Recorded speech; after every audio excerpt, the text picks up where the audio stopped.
Chapter 26. Weird Science.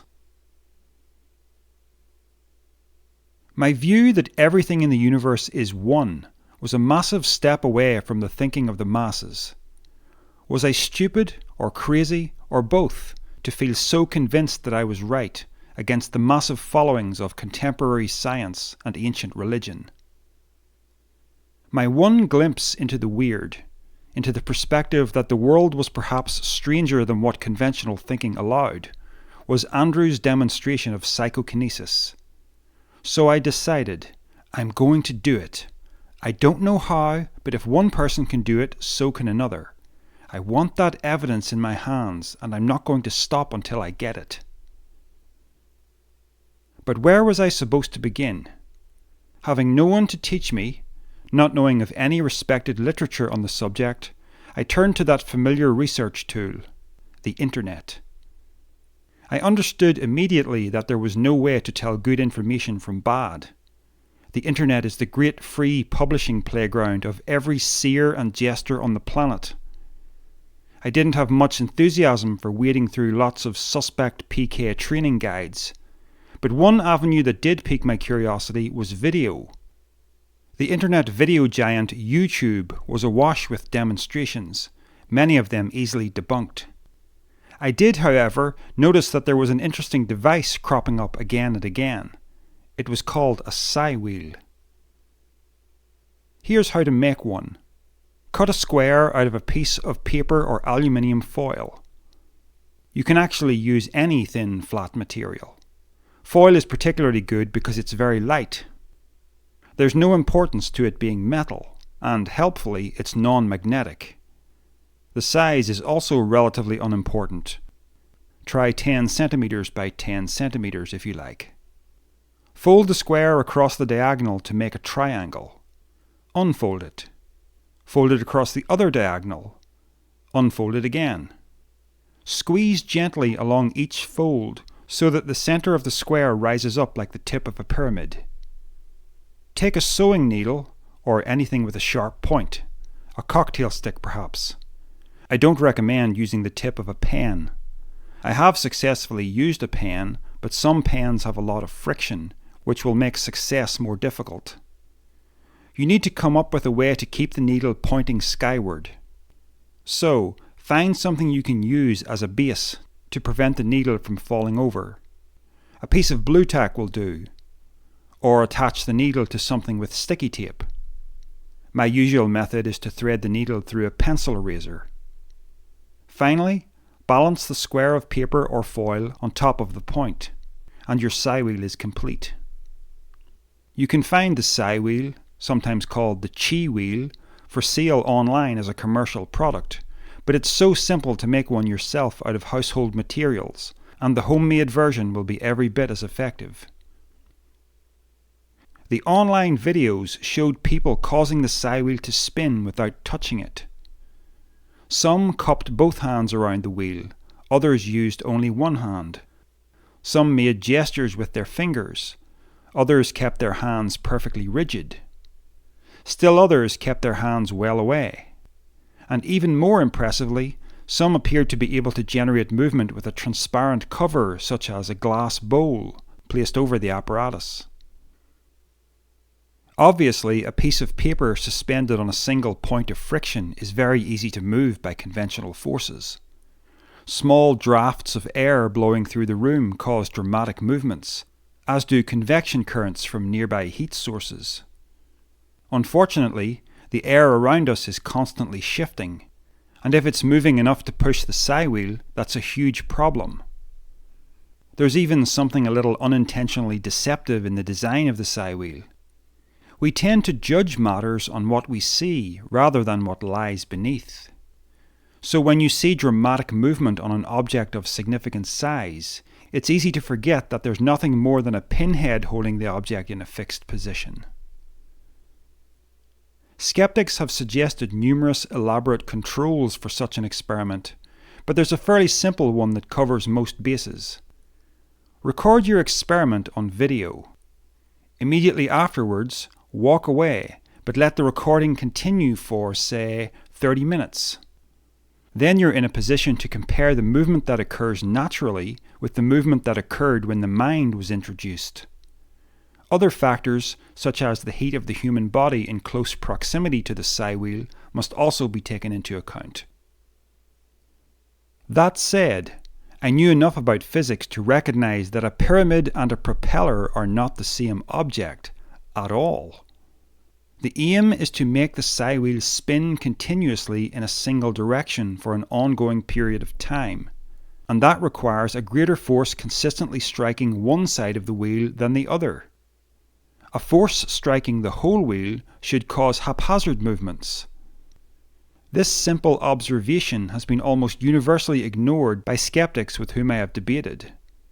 Yet another example of people with a rigid worldview paying attention only to what defends their stance instead of examining all the data on display.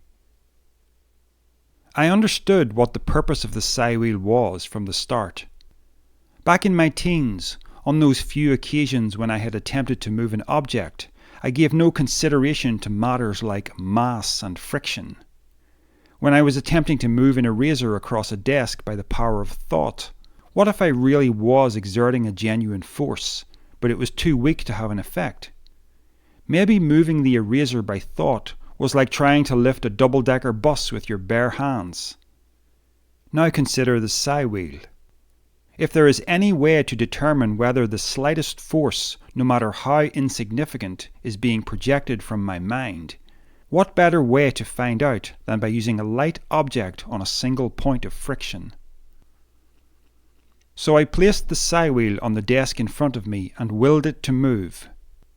I decided not to use my hands at all, since Andrew hadn't used his hands to move the matchsticks. Lots of questions occurred to me. Do I focus my attention on a tiny piece of the psi wheel and imagine a force hitting it? Or do I think of the psi wheel as a whole object and simply imagine it turning? Does it happen naturally, or do I need to enter some sort of trance? Do I need to strain myself mentally or gently think about what I want? What exactly do I do with my mind to make this happen? I didn't know. So the only course of action was to play with different approaches and see if anything gave me results. I tried for about an hour, to no avail. Then I successfully focused all my attention on the psi wheel for a period of a few minutes, and I felt the beginnings of that frightening state of mind I experienced in my teens. But as an adult, I didn't feel afraid. This time the altered state of consciousness wasn't as profound as what I experienced all that time ago, and was actually quite slippery to hold on to. In any case, the psi wheel remained completely still. It was a few minutes after emerging from that altered state that I made the wheel move. It gave a bit of a twitch, then another. I didn't know what I was doing to cause this. I wondered if my leg against the table had caused the movement, so I moved it away. Again, I was able to move the wheel a fraction. I wondered if my breath was affecting it. I covered my mouth and nose with my sweater, blew out a couple of big breaths to make sure nothing would get through the fabric, and nothing did. Sure enough, I was able to make the wheel move once again. It was a difficult experience to quantify, because sometimes it would work, then a few seconds later it would fail. Then I could get it to work again. I managed to get the wheel to move about a centimetre one way, then a centimetre the other way, back and forth several times in quick succession. I was determined to do a full counterclockwise revolution, but I found it hard to keep the motion going, and also hard to get the direction the same every time. Although I didn't manage a full revolution, I did manage a 1/4 turn in the direction I intended, in several pushes. After that, I couldn't do anything more. While this was happening, I was thinking about the possibility of a draft from the door that I had left open behind me. I didn't want to get up and close the door during the experiment, so I decided that I would leave the wheel set up afterwards to see if any drafts affected it later. The wheel never moved in the slightest, despite me walking about the house, opening and closing other doors and causing air currents. When I got up the next morning, the wheel was in exactly the same position as I left it the previous night. During the experiment, the movements had been small and didn't always happen when I willed them. It was hard for me to figure out exactly what I was doing to create the movement. It didn't seem to be about willing something really hard. If anything, when I applied extra mental pressure, that seemed to stop the wheel working. I didn't know exactly what mental muscle I was flexing, so to speak, but I was confident that I was genuinely flexing it. I was over the moon about this discovery and could barely contain my excitement. And yet, after a short time, I doubted.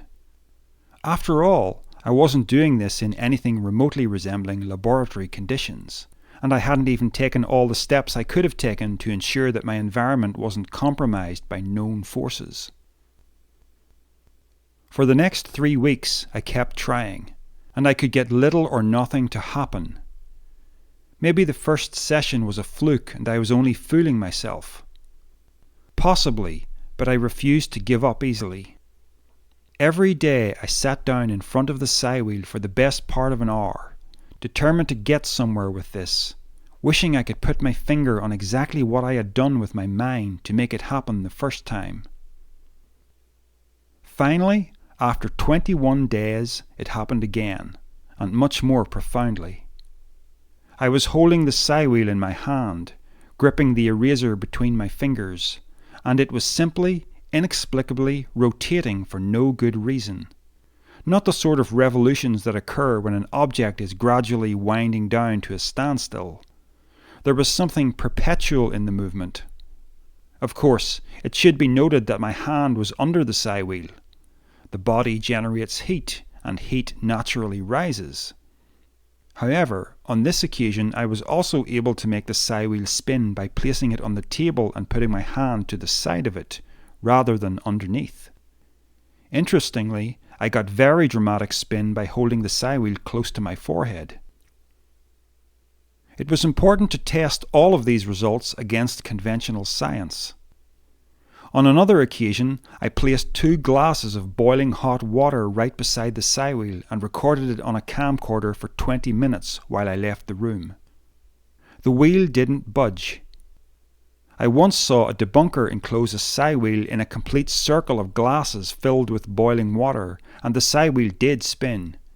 He accepted this as proof that sigh was nothing more than an effect of heat. He didn't seem to notice that when a genuine experimenter attempts PK, he isn't using a ring of hot glasses. Of course heat can move things. That was never in doubt. But just how much heat does a human hand produce? My name isn't Johnny Storm the Human Torch. If my 2 glasses of boiling water failed to move the wheel in the slightest, and yet my much cooler hand succeeded in moving the wheel dramatically, clearly, whatever I was witnessing was more than a mere thermal effect.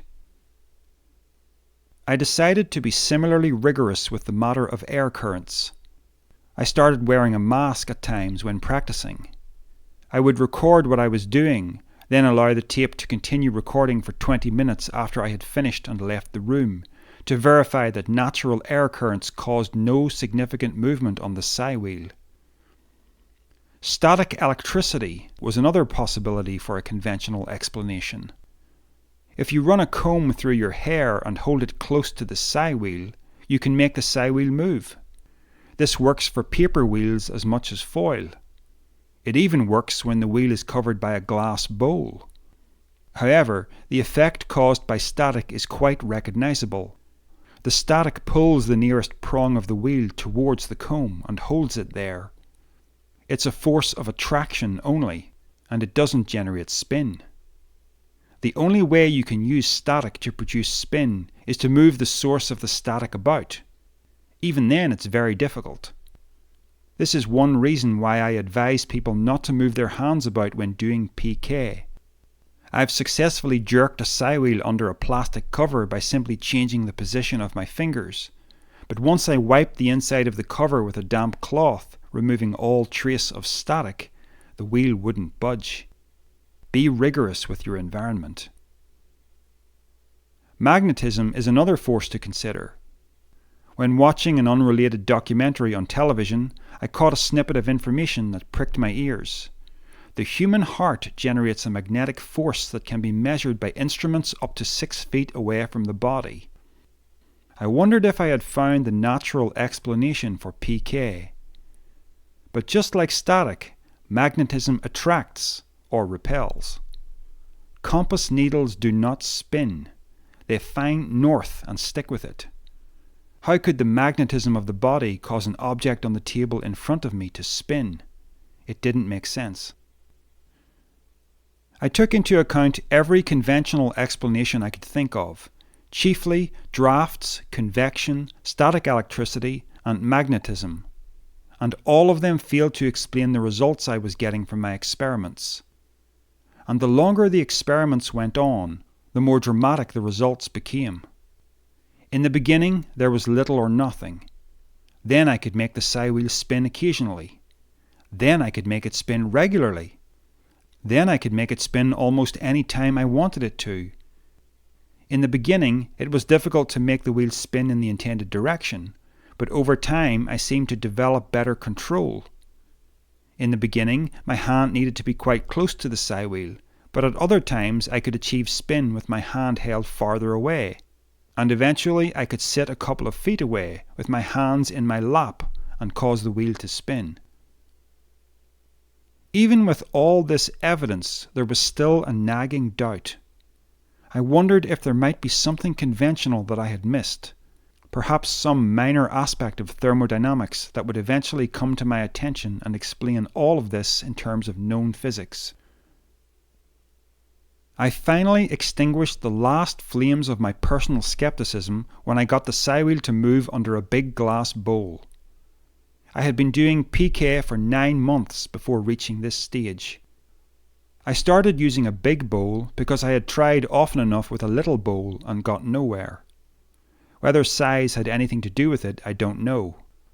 All I know is that finally, for no apparent reason, the psi wheel started rotating inside the glass. As always, I held my hand completely still on the outside. On a later occasion, in keeping with my tradition of being rigorous, I laid a scarf on the desk first, so that the edges of the bowl would compress the material and prevent any air whatsoever from entering or escaping. After testing it with a few good hard breaths, I repeated the experiment, and again I was able to make the psi wheel spin. At my current level, performing PK under a glass cover does appear to require a certain something extra, as it only works on a semi-regular basis, and usually only gives me a quarter turn. I am at a loss to comprehensively explain what that something extra is. With increased distance from the object, as well as physical barriers around the object, comes hindrances to success. But on one occasion I got some peculiar results that confounded my expectations. The psi wheel beneath the glass bowl began to rotate right, then left, back and forth repeatedly, regardless of what I was thinking and regardless of whether I was in the vicinity. This effect kept up for over 5 minutes, gradually winding down. This threw all my data about distance into disarray. Was I witnessing genuine PK of a level I had never before achieved, or had I missed something mundane? In time, I realized my mistake. Prior to the experiment, I had been using my laptop computer on the desk. I had switched it off and pushed it out of the way before beginning the PK experiment. What I failed to notice was the presence of residual heat from the laptop lingering in the desk. This heat then rose and generated movement on the psi wheel. It just goes to show how easy it is to unintentionally fool yourself. At least I was suspicious enough of my results to discover my blunder. But happily, this mistake was not something that affected all of my glass bowl experiments, because I found I was still able to do it while taking this factor into consideration. The observation, "what I couldn't do earlier I now can," has been characteristic of this journey into psionics from the beginning, and is completely at odds with any conventional explanation.